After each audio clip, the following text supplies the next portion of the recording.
it's Tony. I am back with another episode of Women In. Oh, another great guest. I have the best people in my life. So let me tell you what you're listening to first, and then we'll dive right in. Women In is a podcast that celebrates women and all the individuals in their lives who are lifting them up. You're going to hear from super cool people in my life, and they're going to share their stories to inspire all the extraordinary women around them.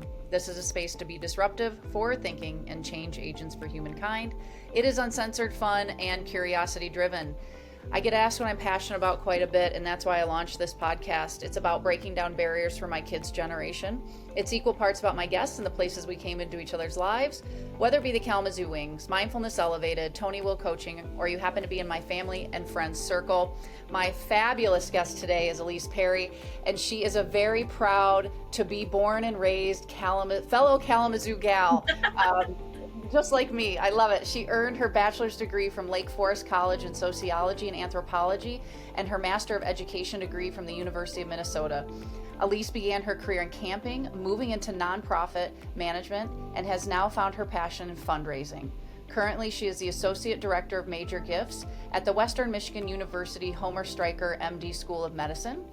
Though I do not hold a degree in fundraising, and this is a quote, I always say that I'm in the family business. Philanthropic work was the dinner table conversation in her house growing up, as she was raised by an incredible group of very skilled female fundraisers, and I can attest to this because I know a lot of the women she's speaking of. Elyse's proudest role, however, is that of a mother and wife. She and her husband, Carson, share two wonderful, wild little boys, Everett and Burton. Oh, Elyse, welcome. Thank you. I'm so excited to be here. This is so fun. I'm so honored. Oh, I got to tell you, I read a lot of bios because I've been doing God knows how many episodes of this. I love it. What a beautiful bio, and the quotes you put in that. So before I go there, because I want to go there next to what the women that you are surrounded by, because you're surrounded by and raised by amazing women, and men too. But how did you and I meet? How do you recall you and I meeting and coming into each other's lives? Well, we met through my dad, because you and my dad worked together with the Wings. And so I can't even pinpoint the first time we met. But I've known of you for a long time and been, I think my dad probably mentioned you in passing. It was a really great female leader and someone, mentor maybe for you is Tony. And so I can't even remember how we met for the first time, but then we really got to talk more last year for the Evening of Empowerment that you were a panelist on, which was so wonderful and such an honor to have you with us and such an important voice for that room of, female student athletes looking to go into any field, but a lot of them are in sport management. And so it was great for them to get to hear from you. I think that, I'm sure you talk about this all the time on here, but that there are not a lot of women in, professional sport management, not only like leading professional sports, but also playing professional sports. We talk about that a lot in college athletics that, we have these professional athletes that come out of Western Michigan University, but not a lot of them, almost none of them are women. And so we have to think about ways to empower these young ladies to search beyond the field or the court or whatever it may be that they're competing on, because though that is a huge part of their identity and a huge value to who they are, there's a lot more to it. But anyway, you and I got to know each other a lot more then and have bumped into each other a lot more in the community now. So yeah, it seems that our interests align in a lot of ways. So it's fun to get to kind of meet adult friends. I think that's a place in my life I'm also in, is like I'm kind of cycling into a new place where I'm having to find adult friends. Like I have my friends I grew up with. I have my friends from, high school, college, young life. And now, especially as a mother, I'm having to kind of not reevaluate, but just kind of find other people in my circle who have similar experiences that I do, especially as a working mother. So that's a big deal too. It's not easy being a working mom. It's interesting because there's so much we're going to talk about today, but I mentioned. Good. I'm excited. I have my 3 beverages so that I'm hydrated. I know I don't sound very hydrated, but I'm going to be. I do too. I always come prepared. But you, so it's interesting because how old are your boys? My Everett is 3.5 and Burton is 1.5. Yeah, so you're at the beginning of, motherhood, and my youngest just turned 18 a month ago. Yeah. So And so opposite ends we're of the bookends. spectrum. Yes. Yeah, we're bookends. But I have so I remember that stage of motherhood, and the kids were so cute and yummy and so much work. It's and, and trying to balance work and family. And in as a woman, it is very hard. And you have a fabulous husband, and you have a lot of great family around you. So tell me, how do you make all that work with being a new mom, or you just had a baby a little over a year ago, you know? Yeah. So how have you made all that work? Um, uh, our situation is really unique. We, Carson and I got married in like peak COVID. Like, we got married in October of 2020. So, and then had Everett, promptly after. So he was born in June of 2021. And so our life was very contained for a very, very long time where, Everett, like the first time he was at like around a bunch of people, like even like in a grocery store, he was like, whoa. And so, I was able to work from home for a lot of time. Thank goodness we have a nanny. That's a huge part of our life. She's with us every day, all day. And that makes a big difference. Her name is Laura, but we call her Lala. Our Lala is a big, big part of our lives. Our boys just love their Lala. And she's really become a part of our family. She's here anytime we need her. And, 'cause that's the other thing too, that I didn't even, my mother obviously brought in wonderful people to take care of us, but it didn't even occur to me like how much trust you have to put into like a babysitter or someone in your life to watch your children. And so thankfully Laura is, anytime we're like, we really need a date night, she's like, I'm here, I'll stay late, whatever you need. Like I'm here for you. So Laura makes a huge difference.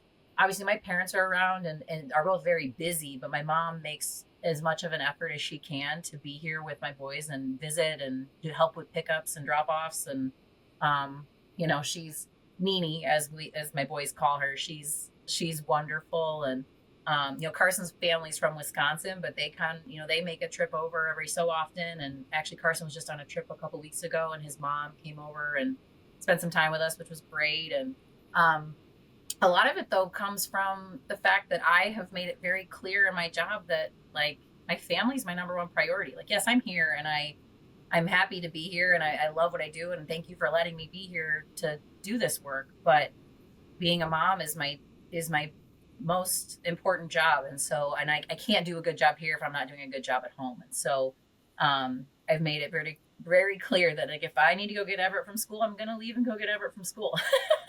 And if, Everett or Bert needs to go to the doctor, then I'm going home to take care of it. Unless there's something that is, it can't happen unless I'm there. I make as much of an effort as possible to be where my kids are and flex my time. And as you're finding me in my storage room, home office, now that it's the holidays, wrapping room, everything is up here. But, I come up here if I, have to leave a little bit early, get some work done. I try to be as flexible as possible, and also recognize that most things can wait till tomorrow. Most things Yeah. can wait a day. There's really nothing besides my kids that needs to happen right now. So there's enough stuff that I can say, look, this can wait till tomorrow, or this can wait a couple hours. This doesn't need to happen this very second. And giving myself some grace to recognize that, what's most important is their well-being, their health, their happiness. And I will be able to handle, I can answer that email tomorrow morning. That's fine. We'll get there. It's going to be okay. It's super powerful. You said two really powerful things. Well, one thing you didn't say, but I'm going to put words in your mouth. But the other one, well, because basically what you're saying is with everyone you mentioned that's helping, it takes a village. It's Oh, that yes. cliche saying, because it is true. But you're not afraid to ask for help when you need it. And that's something I've had to really work on is asking for help. I talk to my therapist about that a lot, actually, is that I'm a very hyper independent. I don't love it, but I'm working on it all the time. That's not something that comes very naturally at all. It's not like I've figured it out and now I just do it. It's something I'm working on constantly, is I can't do this by myself, or this is not going to happen now, or like I need, and asking kind of like, are you able, do you have the space to be helpful right now too? And how can we compromise on this one? So I'm sorry, I didn't mean to cut you off, but I just want to recognize that is still something I work on a daily basis. Well, I'm glad you did cut me off because I'm the same damn way. Hyper independent, immensely driven, but I'm still a mom. I'm still a wife. I'm like all these things, and I want to do it all. And that has been a real challenge of mine over my adult life, and understanding that when I stop and ask for help, or I've been doing a lot of work over the last 4 years on myself, that's the true sign of strength. It's not a weakness. It's actually Right. a strength. So bravo to you. The thing you did say though is most things can wait until tomorrow. Mm-hmm. And it's so true. How hard is it though? Like really? I mean, that's gonna ring in my head tonight because I have a struggle with this, and I'm getting better at it too. But how hard is it to really enact that? Or is it becoming easier because you're talking through it with your therapist and others? I think because I've had to create space for it, because I've had to say, well, what's more important, that I respond to this email that's going to take 15 minutes of my time? Or is it more important that I handle bath time and get them into their jammies and go read books and have that really intentional time with my kids? And the kids always win. That just is always the answer. And then I have to remember too, not only do I have to be the best mother I can be to do the best job I can do, but I also have to be the best version of me too. And so I have to give myself time and energy. So it's not to say that I don't sometimes open my laptop at 8 p.m. and take care of a few things if I need to, or follow up on things that just didn't get done, or go look at my list and check things off and add things that I've thought of, or make a note in my phone to do this or that. But I really try to keep my professional and personal life separate. I try to make sure that like when I'm at work, I'm at work, and of course I'm going to answer the phone and take care of things at home if that's what comes up. But I try not to bring it into the other, like my living space. Yes, it's up here in my attic, but it's not, I try not to do it downstairs. Just because it's better for all of us if we can keep it all separate, and that I am mom when I'm at home. I tell everyone that, if I had to list like the 15 most interesting things about me, my job is probably the 15th. Like it's everything else that I do and am, to at least in my personal opinion, is much more interesting and important to me than necessarily like what I do to make money. It's a big part of it, and it defines a lot of how I spend my time, but it is definitely not one of the more interesting things about me, I don't think. I love that. I mean, that when you think about the like women in dot dot dot, Yeah. I named. So there's two things I'll tell you about this. I named the podcast that because my first idea with this was to talk to women in sports and really hone in on that niche of women in. But then I was like, no, I want to make it broader than that, because I have women, as I say in the intro, in all different parts of my life, and men are on the podcast too, because the word men is in the word women, Yeah. and this isn't about excluding; it's about inclusivity. And so, what is really cool about what you just said is that one of your identities isn't necessarily what you do for a living, because Lord, I struggle with that. Like Yeah. I will tell you, probably one of the most interesting things about me is what I do for a living. Yeah. So to hear you talk about, and really like it's you, I got to tell you, whoever your therapist is, I need their card because you sound healthy, girl. I will share this with her when it gets released, because she will be very happy to hear that. Well, truly, because I'm sitting here going, man, I'm learning a lot right now, and we've only been going 15 minutes. Just in how grounded you are about the kid, the kids come first. I've really, over the years, not that my children didn't come first, but struggled with a lot of that as a working mom in a leadership role in a public facing job, and my own desire for success, and yeah, the identity piece. So that was really cool. So what I want to tell you though, your evening of empowerment. Speaking of women, Yeah. empowered women, I love you because you pick up the phone and call me, Tony. Da, da, da. Most people don't do that. You call me and I'm like, oh, something's up. Elyse is calling me. So Well, I I called got my dad. My dad called me about something. I was like, I need Tony's number, by the way. And he was like, why? And I was like, Yeah. don't worry about it. I need to ask her a favor. Just give me her, may I please have her phone number? And he sent it right away. So thankfully he was on it. But yeah. Like, why? Give it to me, Dad. But that night, you don't know this story, and I don't know that many people do, but I'm going to tell you because I wanted to save it for this. So when you all shot me the questions for the panelists up, for questions that we were going to be asked. And normally I don't prep, I just go because that's more my style. But I was reading the questions like, I need to prep for this. And then there was the question on there about who were the female mentors in your life. And I sat there in my office and I'm like, I don't have any. I never have. Yeah. I never have. And that is when I started to spawn the idea for this podcast. Oh, wow. Well, then I'm so glad to have helped facilitate then. That's very cool. Thank you for that. That's awesome. It truly was, because I sat there and I'm like, oh my gosh, I don't want the next generation or women in sports or women in fundraising or women in motherhood to not whatever the dots are. And I'm going to know your dots here in a minute. I don't want them to not feel like that I didn't stand up, raise my hand and say, I want to be a mentor to you in some way. And my best way to do that was through a podcast.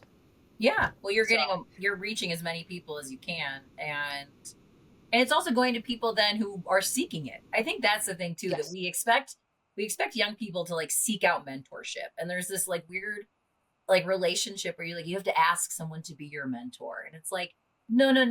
Like a mentor mentee relationship is supposed to just kind of grow out of nothing. It's meant to like be this natural thing that becomes. It's not something you're supposed to seek out. It's meant to be something that you find just in your daily life, because when you ask for it, then it's a job. It's not just a relationship, it's work. And that's not, yes, you're supposed to be working on yourself, but it's not meant to be another point on the resume. Right. Right. No. Yeah, exactly. Yeah. And Exactly. I think I want to give, and to that point, I want to give credit to my former supervisor, because he is a man, but I also say he's a feminist, and that he has always said to me, I have been working for him for 7 years, said to me, my number one priority for you is your happiness, yours and Carson's happiness, yours and Carson and the boys' happiness. So no matter what, if you aren't happy, then I don't want you doing this. So it was always he gave me the space to advocate for myself and for my kids and for my husband and for that space. Because I don't think every supervisor necessarily does that. I don't think, and men in particular, I don't know if that's always on the forefront of their thoughts when thinking about what their employees need is just time and space. Someone asked me the other day, like, how do you're a younger person in the office. What has kept you here? How do we keep younger people like you in the office? And I was like, honestly, you got to have more people supervising like Jim, because he really made me feel valued and appreciated, while also giving me the time and space to be myself and do what I needed to do to take care of my family. Like, I can't, the work-life balance only exists if you let there be it. Like, it only can happen if you allow it. I shouldn't have to create it. You should allow it. Right. So anyways, Yeah, I wanted to give him his due credit, because that was a huge piece of it for me. I think, before I was married, I committed to everything. I did everything. I was like, I have no responsibilities to anybody. I can travel anywhere. I'll go to any event. I'll do anything. And, which was really fun, and I enjoyed it. But then the second that I got married, I was like, God, I don't want to do any of that stuff anymore. Like, I'm going to be home with my husband. I want to hang out with him. Like, this isn't fun at all. Yeah. Your priorities changed, right? Totally. It was like, totally. yeah. How do you fill in those dots for women in? I I looked at I was looking at the podcast on like the podcast app today, and I was looking at what everybody else's was and trying to think of like what mine should be. And like I said, like my job isn't the most interesting thing about me. But it has shaped, I came into fundraising from a philanthropy lens, from a lens of not only people who give to the community, but raise for the community and are part of the community. And I always think of fundraising.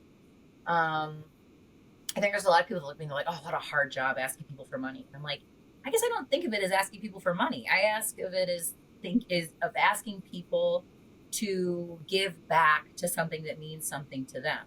And the whole point of philanthropy is to do something that makes you feel good and is an extension of the work that you want to see done in the world that means the most to you. It's not meant to make you change your financial plans to make the gift work. It's not meant to make you uncomfortable or awkward that you know, are or are not giving.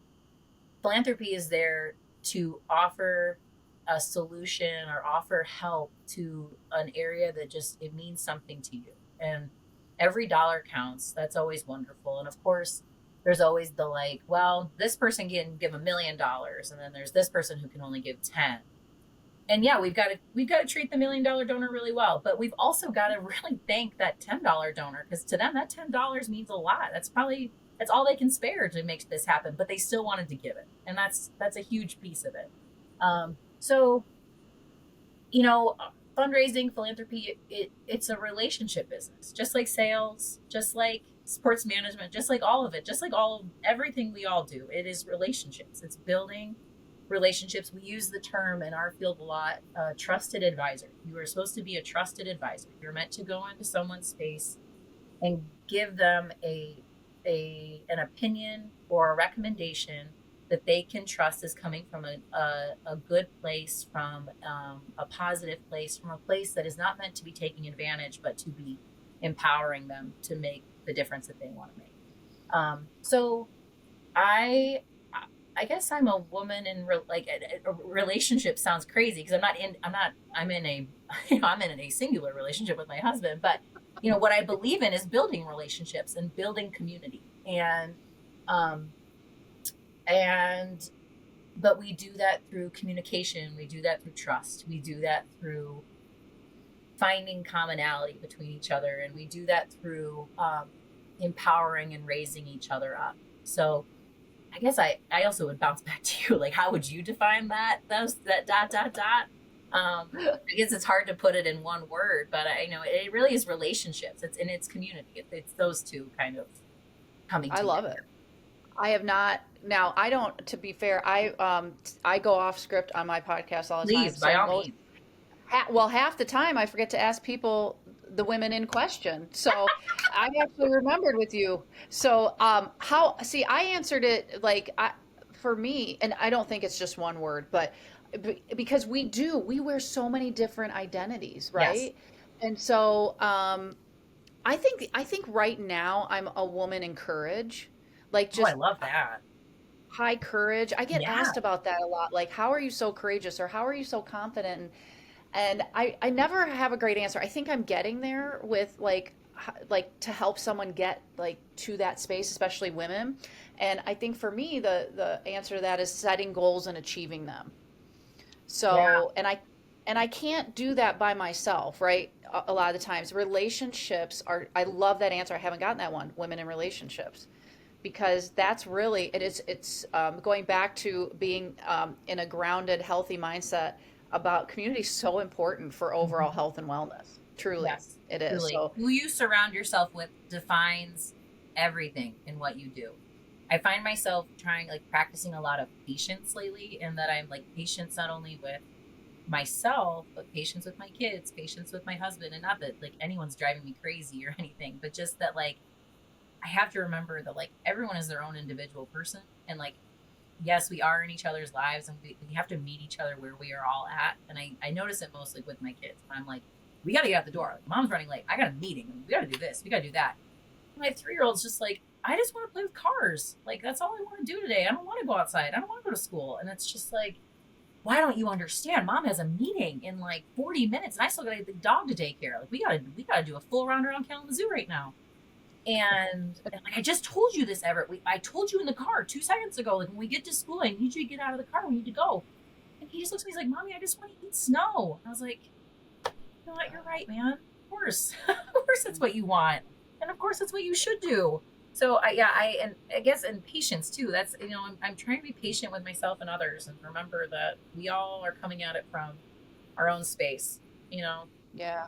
That's a great answer too. I haven't had that one. See, every time when I put that question down, I thought I was going to get women in fundraising, or and that's where my brain went right away. I was it's got to be the field that I'm working in, right? And I was but that's not really who I am. I do that, but that isn't who I am. Yeah, and it's like, yeah, I think patience and relationships and community, something along those lines. Uh, Beautiful. Thank you. Okay.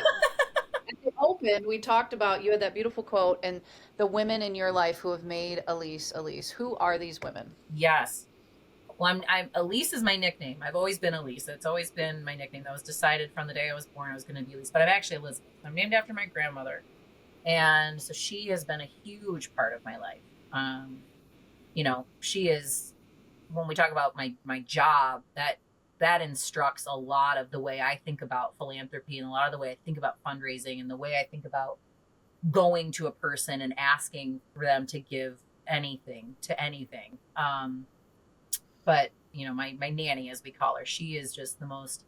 She's so smart and she's so kind and she's quiet, but she's not soft spoken. She's very outspoken. You just have to be listening, and she shares her opinion with those that she feels it makes an impact. She's not there just to talk the talk.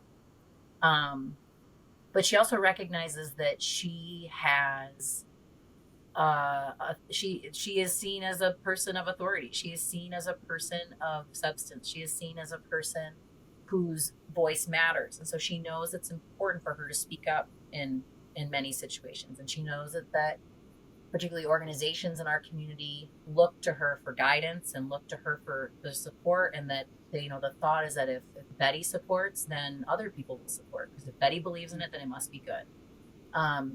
She was raised in a 3-generation household in Lake Forest, Illinois.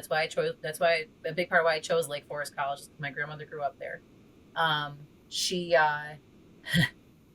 was on a radio show in the 40s where she was called Quiz Kids, and she won so many times of Quiz Kids that she was like a celebrity. There are paper dolls of her, like little kids in like the Midwest have paper dolls of Betty Swanson that they would play with because she was like such a celebrity on Quiz Kids. Oh my God. I know, she's so cool. That is so cool. Yes, and then she has a journalism degree from Northwestern, and so she moved here with my grandfather, and she was the first editor of, there was a women's section of the Kalamazoo Gazette, back in the 50s. And she was the first editor of it. So the first person to run that part of the newspaper, she did it. So there was a whole section of the Kalamazoo Gazette that was focused on women. And I know, so cool. And she continues to do work that she finds meaningful. She's very patient, and she's very but she also one of my favorite things is when she just is so sick of it, she'll look and be like, that's so dumb. You're right, that is dumb. You'll appreciate this. A lot of us would say at the end of a long day, like, God, I could use a glass of wine, and she'll look right at me and be like, God, I could use a cookie. I can't, Betty. Yeah. I'm with you. Yeah, like so sweet and just so kind and thoughtful and just so full of love, just so loving. And so, she always can find the good in somebody. She can always, she always sees the best in everyone. And she's also a very, very nice dresser. She has great taste. And so she's always a joy to see out anywhere. And I always hear from people, oh, her in that hat, like she's just the best dressed lady out there.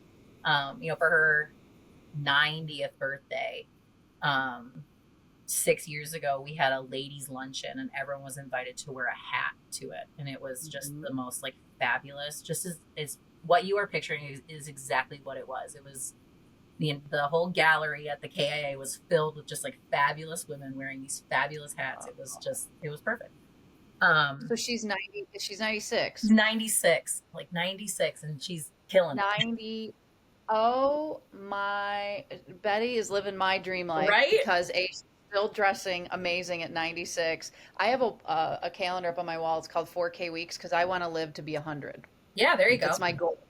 So, and then anyway, it's this whole thing where it's got my life I'm 46. And so you blot out a dot each week, and it can help you decide where you want to spend time in your life. My husband calls it the death calendar, but whatever. He's hilarious. But being around someone like Betty and learning from her, and clearly she was groundbreaking in her work as a woman, like in the 50s at the Kalamazoo Gazette.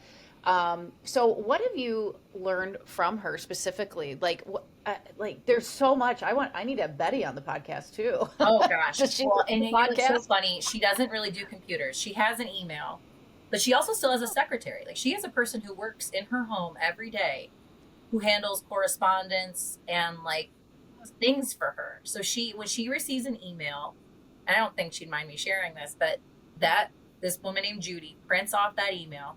My grandmother takes it into her kitchen and she handwrites a response on like a legal pad, like a very well written, like huge long, Yeah. response to that email, and then hands it back to Judy, and then Judy types it up and sends it out and like signs it from Betty. It is the Oh, sweetest thing. It's so great. She's like, I know that I'm supposed to keep up with the times. I know that like email is how everyone yeah. communicates now. So I'll do it, but I'm going to do it the way I want to do it. Well, it's another version of asking for help in a very smart way, Yes. right? Like, Yes. I mean, so you come by it naturally. Is she still living independently? She still lives in her home. She has, there are helpers. There are people who are there to just kind of keep her company. But I mean, yeah, she does her thing. Wow. But what I think What I is her learned from secret? her is just because it came into my brain doesn't mean it needs to be said. I think she has really taught me that like it's important to speak up, but only when it adds value to the conversation. Like behind closed doors, back in your car, back at home with, whomever it may be, you can say the maybe more rude comment or whatever, however you need to diffuse and um, Hmm. deal with what just happened at work. But try as hard as you can to add value to the conversation. I think I've watched her so many times and I know where her brain is at. I know what she wants to say, but instead she says the thing that guides the conversation forward, that moves us to a place of solution, that helps the person understand better what that is. I think the thing that I appreciate and value in her, one of them at least, she's so well read. She listens to everything. So I think people come to her and want to have conversations and they try and like dumb it down, thinking that like, oh, she's an older woman. She probably isn't reading this.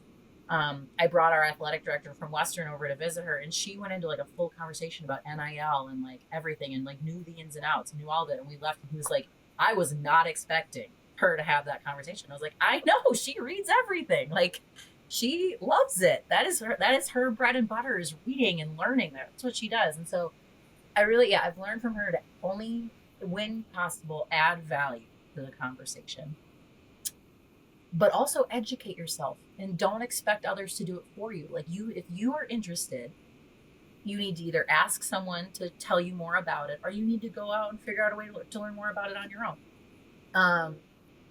So yeah, my nanny is a huge, huge part of my life. And my mom is just this wonderful person. And she's, she was an athlete and a college athlete. So she's been competing in a lot of different ways. And so for my whole life has always been a community volunteer. Like that's how she would describe herself, as a community volunteer. Now, what she wouldn't necessarily always bring to light is that she has chaired many boards, she's chaired many campaigns, like she has been the leader in the room, guiding a lot of those spaces. But for her, it's just that she's giving back to the community that raised her. I think she would also say that community is really important to her. And my mom is she's fierce and she's honest and she's unapologetic, but she's also very kind and wants to help others and wants to do things for others. And a friend of hers I heard describe that the one word they used to describe her as loyal, that she looks out for her friends and she cares about others. And I think that she's doing a really good job. I think we've gotten into a place now, and this is consistent in a lot of generations, where we talk about setting boundaries and doing better to honor ourselves.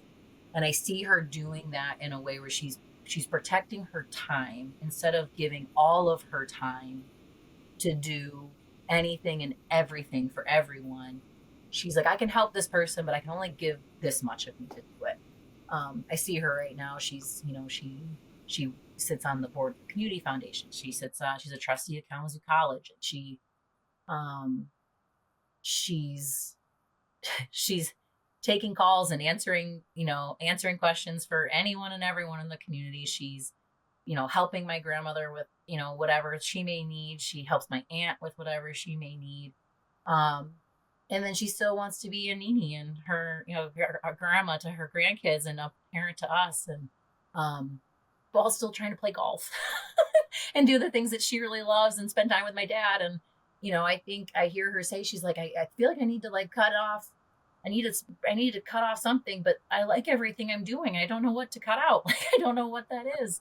And, but she loves her family more than anything in the world. Like, being a mom and being a grandmother and being a wife is the absolute most, and sister and daughter is the most important thing to her. But she also is I think she feels this, and not out of duty or obligation, but because she feels it's the right thing to do. She feels a responsibility to Kalamazoo, similar to how her dad did. It's our responsibility to take care of the place that raised us and to do good by it. And I've said this a lot, but that, we were raised just because we were lucky. That did not make us better. Just because we can, that means we should. And so, just because we had more opportunity to do things, that didn't mean that we should be the only ones to have that opportunity. And because we can give back, because we have the means to do that, then we absolutely should. So, I don't know if she necessarily would describe herself this way, but I see her as very much as a servant leader, even though, that's not necessarily like she's serving soup to people, which I think is what we think of when you're, serving servant, with that kind of life. She is doing the work to help make sure that soup gets poured. She's doing the work to make sure that the community is aware of what those resources are doing for those. And I have so much respect for her. She's been doing such a wonderful job of educating herself. She's trying to learn more about diversity and trying to learn more about issues that do not impact her, but impact those and issues that impact disadvantaged people and marginalized people. And she is doing a lot of again, self-investment, self-education, in understanding her privilege and how that has defined her life and how that defines her choices and taking really conscious efforts to doing better. And not that she was doing anything wrong, but just trying to do better by those who need it. So yeah, my mom is just, I also think too that someone the other day said to me, and they said it as a compliment. I took it as that you are so similar to your mother. We were like two people away from each other, like at a thing. And this woman looked at me, she's like, you just are so much like your mom. And I was like, that is so kind. Thank you so much. And a friend of hers at the table was like, a few years ago, you wouldn't have taken that as a compliment. And I was like, kind of taken back by that. I was like, what? Really? And she's like, yeah, I don't think you would have taken that as a compliment a few years ago. And I was like, I find that so hard to believe. I mean, sure, maybe, but I think, I really respect, the work she's doing and who she is. And, I mean, this sounds so like whatever, but she's one of my best friends. We talk on the phone 4 times a day. I'm calling her all the time. I'll call her. I'm like, what are you doing here? Because we have each other on Find Friends. She's like, I'm doing this. Calm down. Or she'll call me and be like, why are you at this place? What are you doing here? Why haven't you left your house yet? Like, well, I have 2 kids. I'm trying to get out the door. So it's fine. Yeah.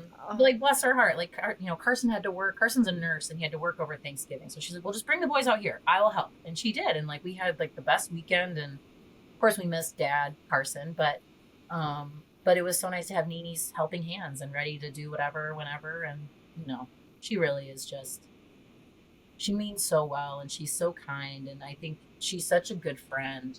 Yeah. And I think that's, and again, a really great fundraiser, like a really great She is. a really great You're surrounded by philanthropist. them. And she that, like I said, it really was my dinner table conversation. Like when I have a question about work, I call my mom. I'm like, I've got this donor, I got to talk to him about this, or got this proposal I'm trying to send out. I'm going to ask for this amount of money, but I'm pretty sure they're only going to give me this. She's like, whatever. Like, you got something, that's great, or well, have you thought about going to them this way, or have you thought about using this, or can I help you make a phone call? Can I help you? It's fun to feel like we're in this together. It's fun to go to her for work advice. It's a cool way to get to become an adult and see, see the life that I grew up having and being able to kind of replicate that for my kids as well. Yeah. Yeah. But yeah, my grandmother and my mom, and then there's my aunts and other women in my family obviously are doing very similar work and doing incredible jobs doing it. I think what's really cool too is that there's overlap in the interests that they all have, but then they all like help serve different areas of the community. It's not like all the women in my family sit on the same board and fundraise for the same organizations and want to do the same work in the community. It's like they kind of interweave and meld into different areas, and I just think that's so cool that they all have found their own interests and that everyone is very supportive of each other and find ways to get invested and interested in those spaces. And trying to think of other just women. Rhonda, my mom's best friend Rhonda, is just a huge impact in my life, and she officiated Carson's in my wedding, which is just so special. And her and I have a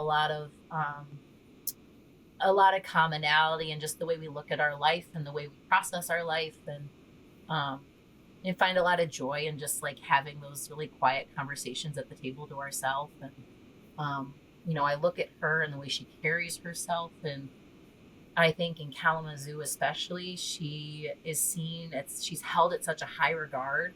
And not that she doesn't have respect for herself, she absolutely does, but she's just like, I'm just another person from Kalamazoo, who cares? Like she's so grounded and so kind to herself and so kind to others, and truly just considers herself to just be another neighbor in our community. And I just think that's really special and wonderful. And there's a number of other women in this community who are doing such incredible things that I'm just in awe of. But yeah, that's the female village that raised me. And of course there are men in my life who are really wonderful, but the question was the women in your life. And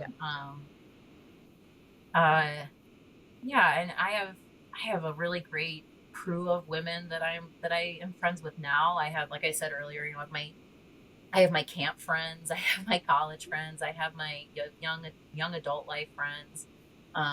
One of my best friend, she's a VP with Burn Boot Camp, the workout the gym. And she was there in social media marketing, and she's learned that job like as she took it, and she's been doing it for a really long time now, and she's killing it. She's so good at what she does. And she's a rock star mom, and just it's so fun to watch her be so good at what she does and love it, and then also get the chance to like be a mom and love being a mom. And that's inspiring to watch someone your own age who you love dearly get to do their work and like kill it. I have other friends that are still figuring out their life and are still kind of like working up through their career. My really good friend Kristen, Dr. Smith, as I've been corrected, she has a PhD, but her and her husband just took a leap, and she found a great job in Chicago. Like she's lived here forever and decided I'm gonna go find a assistant professor job at Rush in Chicago, and they're testing those waters and figuring it out. And I'm like, that's like good for you guys. That's awesome. Like you have the space to do it. You're responsible to just each other. You don't have other things tying you down. Like by all means, go explore, go have that fun. And I know you asked me about women that inspire me and like guide me, but I will say that my husband is a fantastic teammate, and that's a huge part of why I have the ability to do what I do and feel empowered to be the kind of mom I am and the person at work that I am. And anytime anything has come up where do I seek out the promotion, do I do this, we have a really deep conversation about it. And in fact, there was a promotion recently that I needed to apply for it. I was not just like up for it. It would have been it was a job, I needed to apply for the job. Mm-hmm. And our agreement was, or what we came to agree on was that there was no question in his mind I could do the job. He was like, "You'd kill it. You'd be so good at that. I know you would." He's like, "But I also know that you're already struggling with making sure you have enough time at home, and that job is going to be unrelenting and is going to ask even more of you in your time than this job already is." He's like, "So if you want to change the way we do our life and we're going to just be at sporting events at Western all the time, by all means, go for it." And he's like, "I'm here for you. We'll do it. I have your back." He's like, "I just don't know if that's what you want." And I had to like take a really hard look at myself and be like, "You're right. That isn't what I want. That isn't what I want to do right now." It's never been about the job title. It's never been about, I want to run it. I got to be in charge. He's like, "I want to feel empowered, inspired, and also free." Yeah. And so having him on my team, actually, I was just saying this to Rhonda the other day too. As a woman, I for years have always struggled with my body image and the way I look and the way I feel about myself. And I said to Rhonda, I was like, I can honestly say that having been married to Carson, that is not even like in my, like when I was pregnant, even like as I'm losing that weight, all of that, my body image has completely changed myself. And I was like, because my husband has said, "I don't care what you look like. What I care about is if you're happy and healthy. If you wanted to weigh 300 pounds, by all means, but I know that wouldn't make you happy. So, sure, you got to feel good in your own skin. That's what I want. And if you're going to not feel good about yourself, then I want you to do something about it. I want to give you the space and time to do something about it. And I want you to take care of yourself for us so that we can live a long, healthy life together. I want those kinds of things." And wow, I guess I really haven't like complained about the way my body looks in years. I was like, oh gosh, I guess that's probably because I have this person who loves me and tells me that I'm beautiful all the time, and thinks that I'm telling you, and isn't saying like, "God, it'd be really great if you lost the baby weight." Like, never even came up. It was just like, "Are you happy? Do you like, if you're happy and like the way your clothes fit, then I don't care. Go for it." Telling you, you're the healthiest podcast guest I've had. Wow, that's a compliment. I will take it. Thank you very, very much. I take it, girl. So learning's been a big like part of what I'm hearing as you're sharing about the women in your life and how you just the giving back, the philanthropy, you figure things out. And so, and reading, your Betty is a voracious reader, and how, I mean, that seems like to be, and just research has shown reading will, keeps the brain activated, engaged, and all that. So talk to me about what you're reading, what you're learning about. If it's I was not so worried that I was hoping we'd get too far into this and we wouldn't have time to answer this question, because I haven't been reading anything. Because I don't have time, and admittedly, when I get like up, when I'm done getting the kids in bed and like cleaning up the kitchen and doing what I would do, I'm like, I really just want to like play a dumb game on my phone and like watch Great British Baking Show. I don't want to read. That's okay. Maybe that's what you're learning, to bake. British baking. Right, there you go. Well, and there's a stack of books on my bedside table that I've been meaning to get through, but I have not been reading. Okay.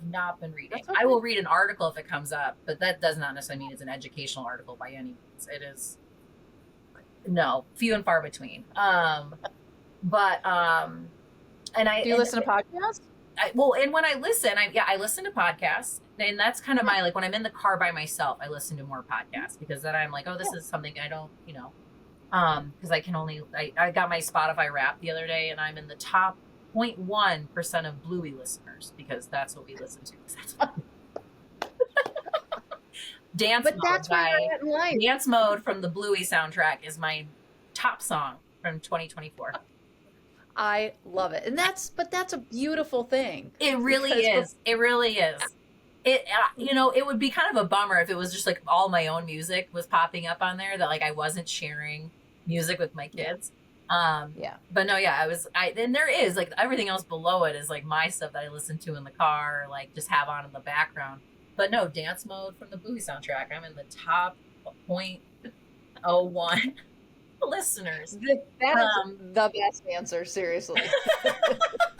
And I listened to the podcast though that I listened to. I've been listening to for years to this podcast called Los Culturistas, and it's Bowen Yang from SNL and his best friend Matt Rogers, and and they've had it for like 8 years or something like that, 7 or 8 years, and for in the beginning they were like aspiring comedians, and now they are like very big stars, and so they get like even bigger celebrities on it, but they talk about culture, and really they're talking about like popular culture, but they talk a lot about social issues, and it is so funny. It is just like, it's a great way to like disassociate from everything, but I also learn a lot about pop culture stuff that I just like don't have time to like invest in anymore. um and actually they ask a question that I love, and the question they ask every guest is, what is the culture that made you say culture is for you? So like, what is like the piece of pop culture that made you like defined who you are as a person, and like made you say like, oh yeah, I want to be an actress, or I want to be a singer, or I want to be a comedian, or just that made me get invested in this life. And I always think that's really interesting. um so I love Los Culturistas. I listened to The Deep Dive with June Diane Raphael and Jessica St. Clair. They're both comedians. And it's just two women, and they have guests every now and then. But they talk about motherhood, they talk about working, and like I think I was actually going to tell you that I think you would enjoy it because it's a nice way to just listen to something really fun and interesting. Um, but very female focused and about women, and we talk a lot about beauty and just like feeling good about yourself, like internally and externally, and it's a fun one. It's a good listen. And I listen to Busy Phillips's podcast because her and her friend Casey St. Ange, who wrote on her late night show, they talk about anything and everything, and they're so smart, and they have on great guests, and it's a fun one to listen to. So nothing I consume. I know I realize I learned from my grandmother, my mother, to like educate myself, but nothing I consume is actually educational. It's all just like feeding this like need to laugh, and like feeling like it's almost like I'm in the car with my friends. You know what I mean? That's kind of what it feels like to me, is that I'm not alone. I'm listening to someone talk, and we're chatting about something fun in the car. And so yeah, I listen to podcasts, and like I said, I'm watching Great British Baking Show because it's just so easy and they're so nice.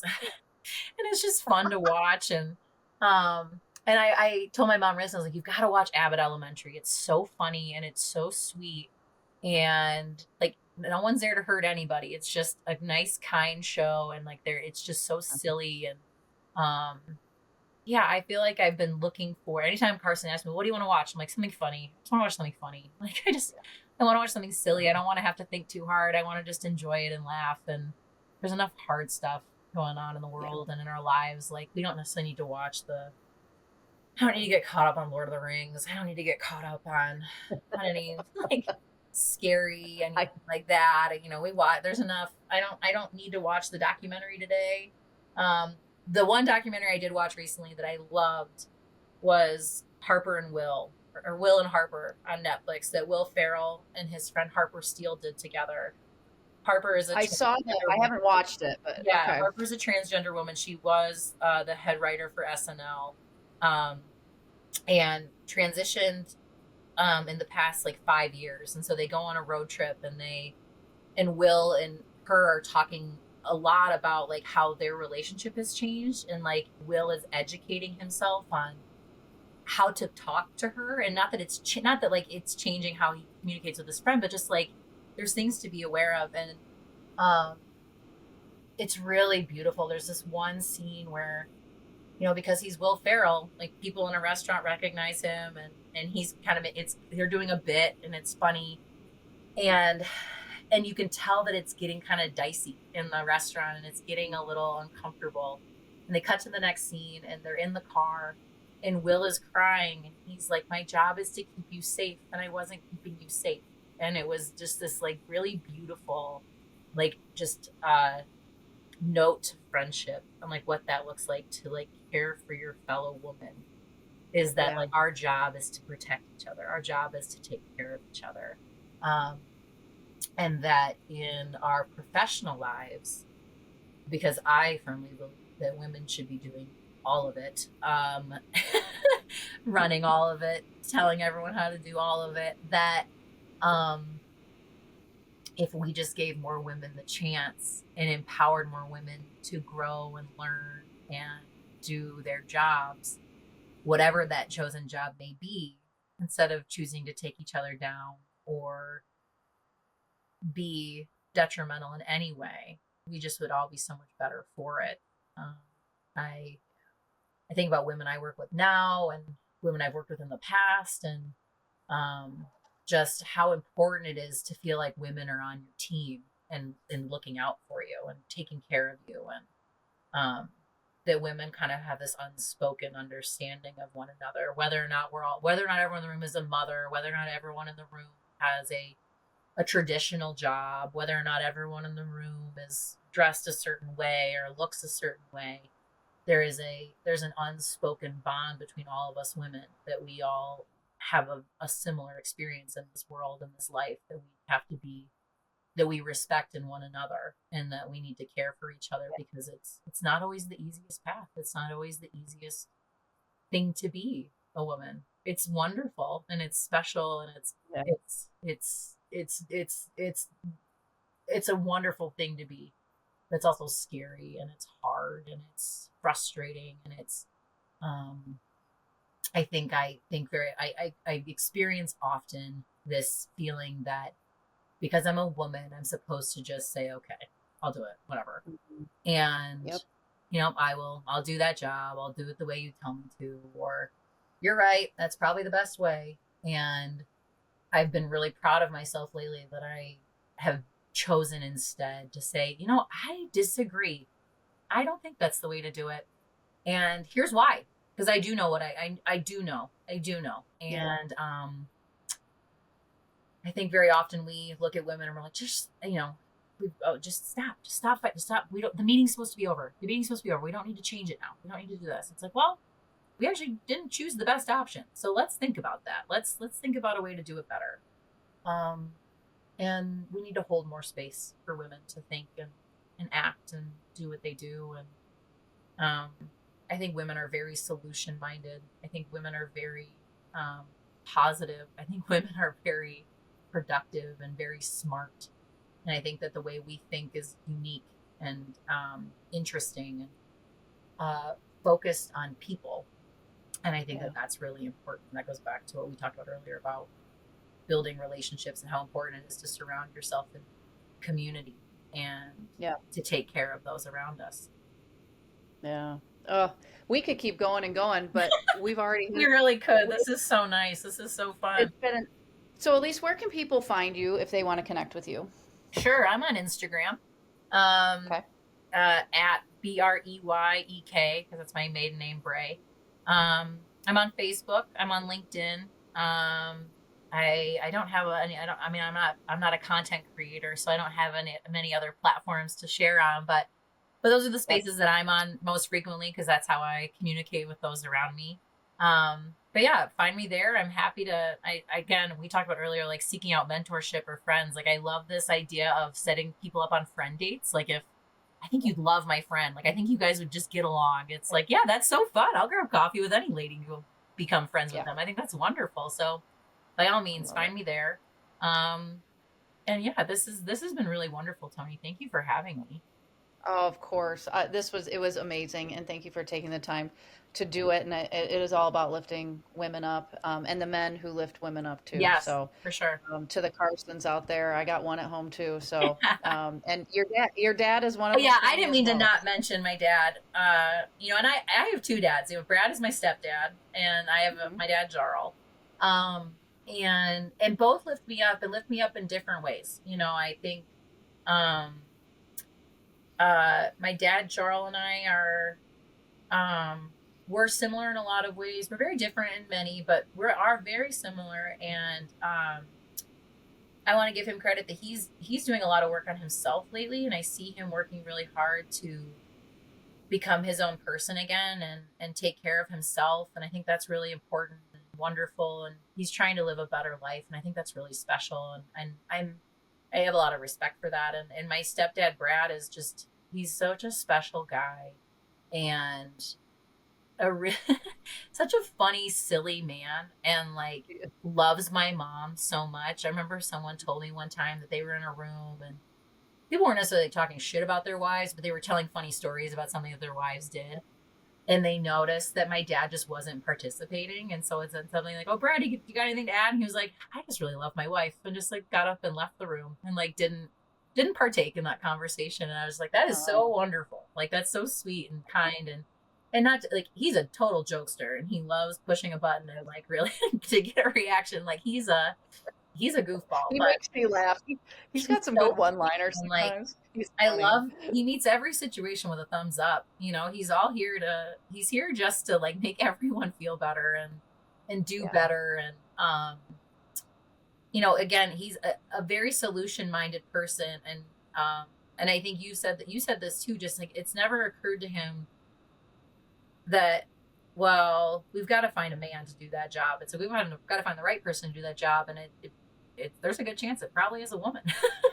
You know, I think he's a big he's a real advocate for women, and a huge part of my career. Huge. I mean, hands down, he'll be at the top of the list whenever I'm out of pro sports, which who knows when that'll be, but I love it now and I continue to. So thank you again, Elyse. If anyone wants to connect with me, I can be found at kwings.com, mindfulnesselevated.com, TonyWillCoaching.com. I'm on all the socials, Facebook and LinkedIn at Tony Lentini Will, and then on Instagram I'm Tony Will. And until next time.